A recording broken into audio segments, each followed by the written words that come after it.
오늘은 제가 무슨 설교하는 줄 아시리라고 생각을 합니다. 1년에 한 번 헌금 설교하는 날입니다. 다들 마스크를 쓰셔서 표정이 잘 안 보이는 게 저에게는 다행이다 생각이 드는데요.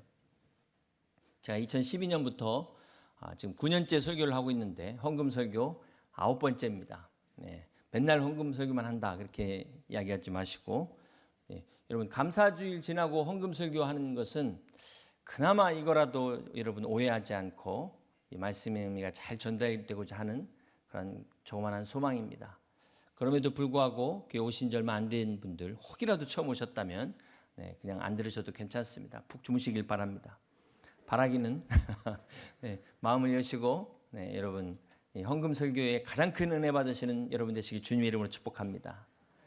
종교개혁자 칼빈은 돈에 대해서 많은 이야기를 하는 것이 문제가 아니라 돈에 대해서 바른 이야기를 하지 않는 것이 문제다라고 이야기를 한 적이 있습니다. 우리 성도님들이 듣기 싫어한다고 이야기 안 하는 게 결코 잘하는 것은 아니라는 것입니다. 이 세상은 돈 때문에 돌고 있습니다. 그렇죠? 돈 때문에 돌아버린 사람도 있어요. 빚이 하도 많아서 빚 때문에 돌아버리는 사람도 있을 것입니다. 이 빚이라는 게 버는 것보다 쓸 때가 많을 때 가장 쉽게 돈을 얻는 방법이 남에게 빚지는 것입니다. 우리가 할 수만 있다면 빚을 지지 않아야 되는데요. 여러분, 경제의 이코노미가 어디서 왔냐면 이 헬라의 오이코노미아에서 유래된 단어입니다. 이 오이코노미아가 어디에 쓰여져 있냐면 우리 에베소서 1장 9절 말씀을 같이 한번 보겠습니다. 그 뜻의 비밀을 우리에게 알리신 것이요 그의 기뻐하심을 따라 그리스도 안에서 때가 찬 경륜을 위하여 예정한 것이니. 자, 여기서 어떤 단어가 오이코노미아일까요? 경륜입니다. 경륜. 이 오이코노미아는 두 개의 단어로 되어 있는데요. 오이코스와 노모스라는 단어가 합쳐진 겁니다. 오이코스는 집이라는 뜻이고 노모스는 규범이라는 뜻입니다. 집안을 이끄는 규범이 경륜이다. 하나님의 경륜은 집안을 잘 이끄는 데서부터 시작한다라는 것입니다. 여기 오이코스에서 이코노미가 나왔는데요. 경제가 나왔어요. 여러분 경제를 잘 보면 하나님의 경제에서 모든 경제가 시작된다라는 것을 알 수가 있습니다. 이 경제를 잘 이끌어가기 위해서는 성경에서 말씀하시는 특별히 하나님의 경제 원리를 우리가 알아야 되는 것입니다. 이 성경을 모르고 하나님의 경제를 모르는 사람들이 이 경제를 좌지우지하면 어떻게 될까요? 요즘 전세 난리 난 것처럼 이렇게 집안도 엉망되고 나라도 엉망이 될 수 있다는 것입니다. 여러분, 이 이코노미는 바로 가정의 경제를 잘 다스리는 것에서부터 시작이 된다라는 것을 우리가 기억할 필요가 있습니다. 그래서 지혜로운 부모님들은 우리 자녀들에게 이 경제관을 잘 가르쳐야 됩니다. 유대인들이 이걸 너무 잘하잖아요. 우리 자녀들 어려서부터 용돈관리도 잘 가르칠 뿐만 아니라 유산도 자녀들에게 너무 많이 남겨줘가지고 오히려 부작용이 생기는 그런 일은 하지 말아야 된다는 것입니다.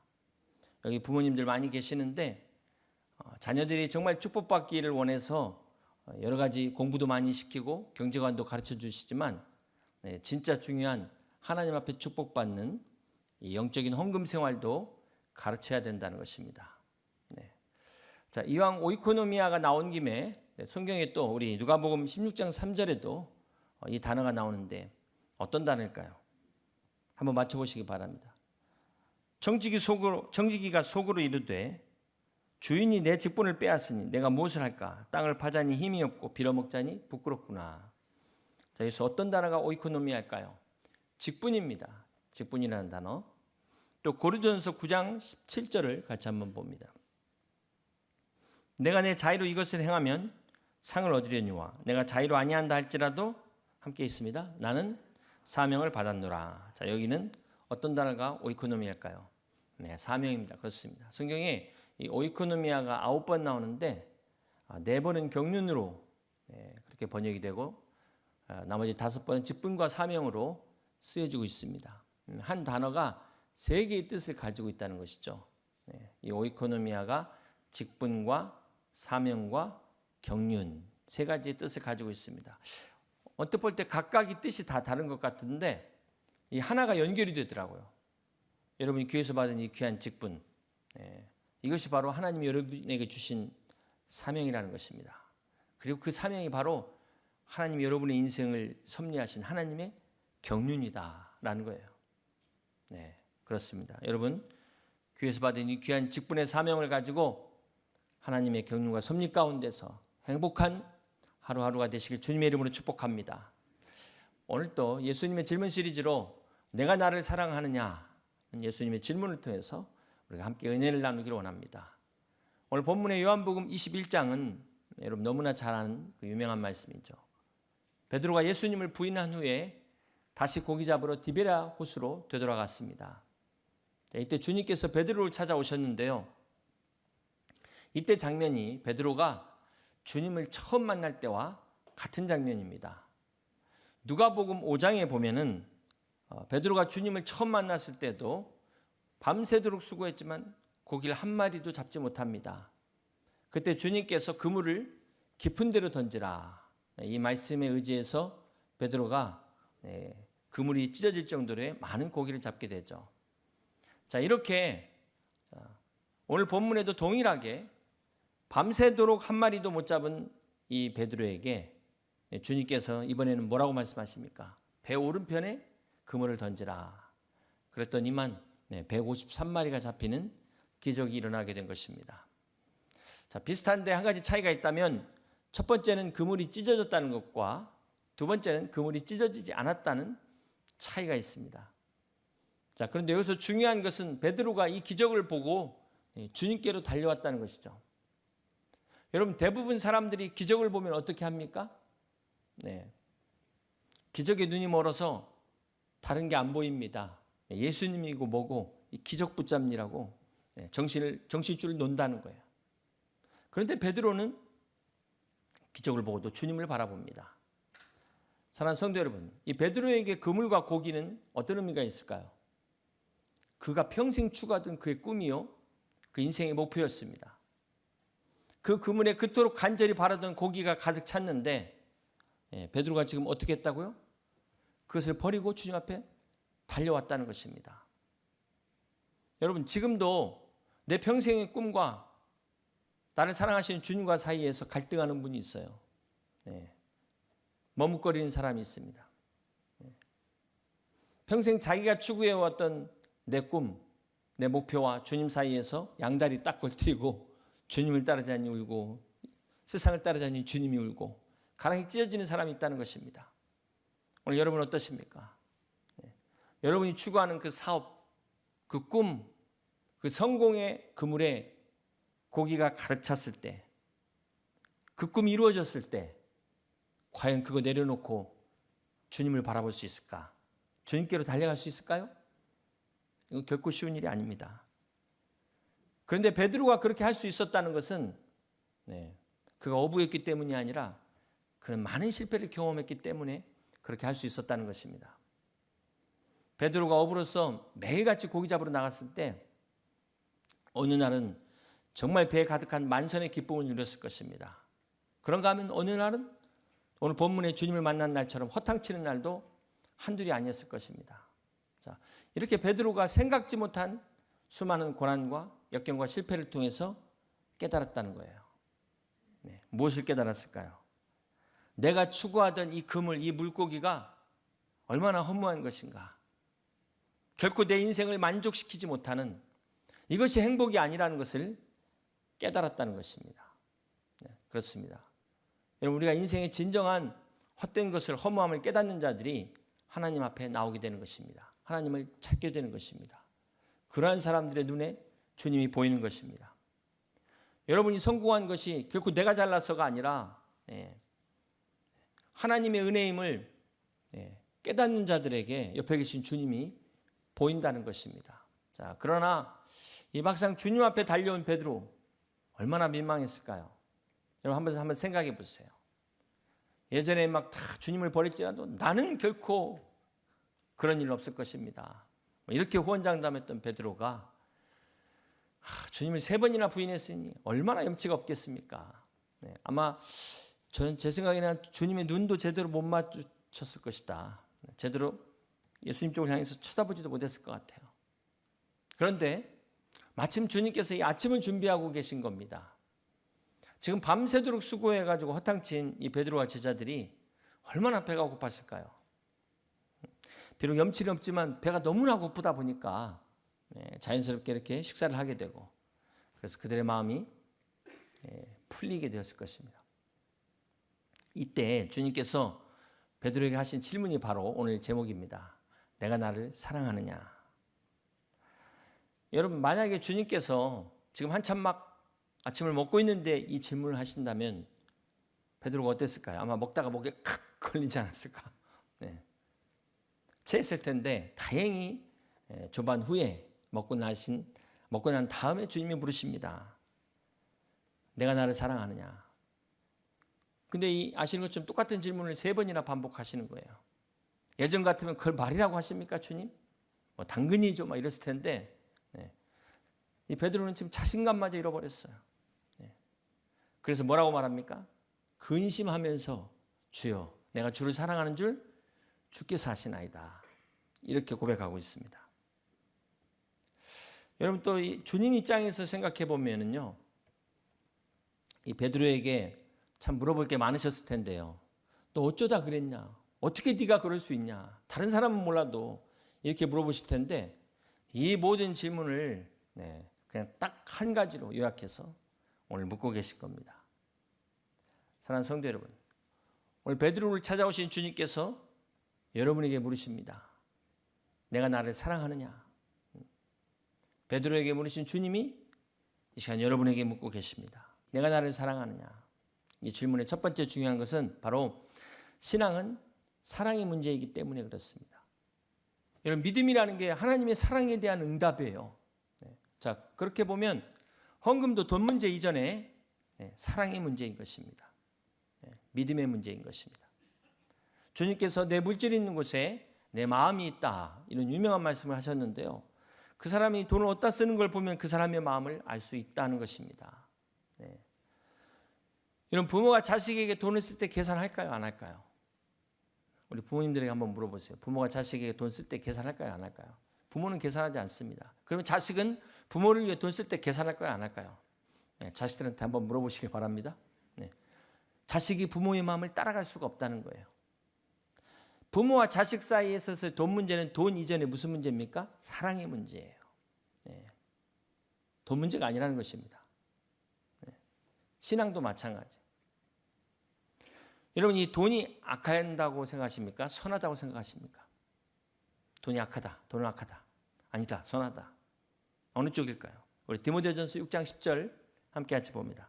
돈을 사랑함이 일만하게 뿌리가 되나니 이것을 탐내는 자들은 미혹을 받아 믿음에서 떠나 많은 근심으로써 자기를 찔렀도다. 자, 뭐가 악이라고요? 돈이 악이 아니라 돈을 사랑하는 이 마음이 일만하게 뿌리가 된다.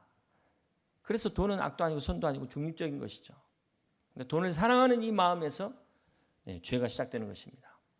그러니까 돈의 문제는 마음의 문제라는 거예요. 여러분, 이 돈을 어떻게 생각하느냐는 그 마음에 따라서 돈을 쓰는 방식도 달라집니다.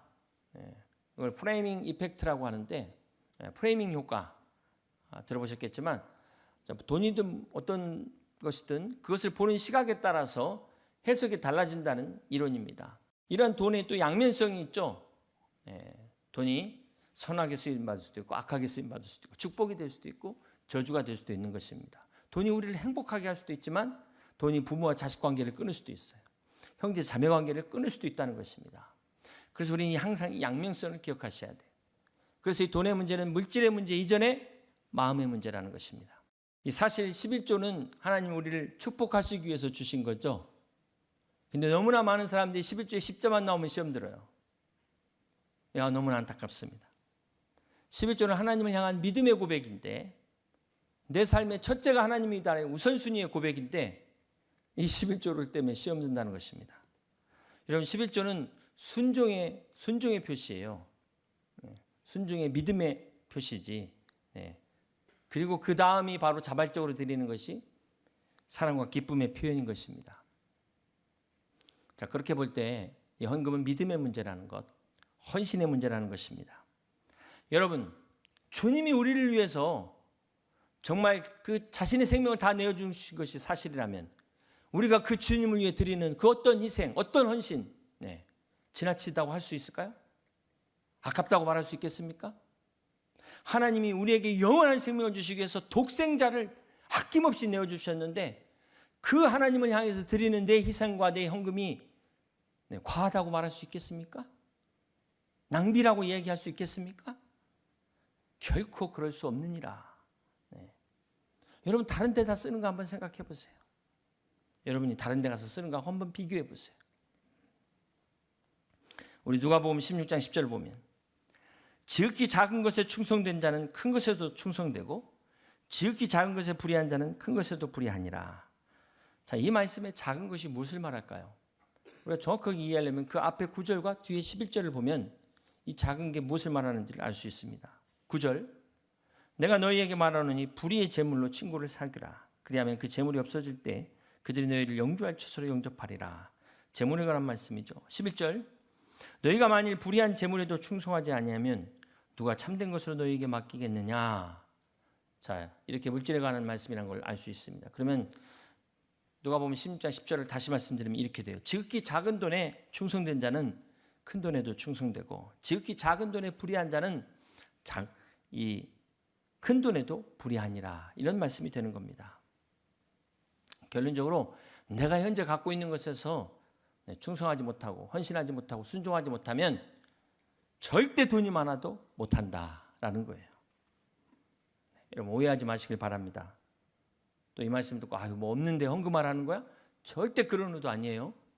이거는 돈이 없을 때 없는 가운데 내가 단돈 100원, 1000원 못하면 나중에 돈 많다고 할 수 있냐? 절대 그렇지 않다. 지금 어떤 원리를 이야기하고 있는 거예요. 원리. 간혹 우리 성도님들 중에 제가 많이 벌고 이번에 이거 잘 해결되면 참 이렇게 하겠습니다. 헌신하겠습니다. 그런 경우가 없다는 거예요. 제가 지금 너무 바쁜데 시간 나면은 그때 가서 내가 봉사하겠습니다. 이런 경우는 없다는 거죠. 이렇게 안 된다는 거예요. 작은 것에 못하는 사람은 절대로 큰 걸로 할 수가 없느니라. 이거 하나님의 말씀이에요. 실제로 하나님은 이렇게 작은 것을 우리를 테스트하십니다. 여러분 그렇기 때문에 오늘 명심해야 될 게 작은 게 결코 작은 게 아니라는 거예요. 작은 물질, 작은 시간이라고 해서 작은 헌신이라고 절대로 가볍게 여기서는 안 된다는 것입니다. 여러분 하나님께서 사무엘 선지자를 통하여 사울 왕의 뒤를 이어 왕을 세울 때 이세 집안으로 가시잖아요. 그때 큰아들부터 7아들이 쫙 서 있었는데 하나님이 누구에게 기름 부으십니까? 그 자리도 없던 8번째 막내 아들 다윗에게 기름 부었어요.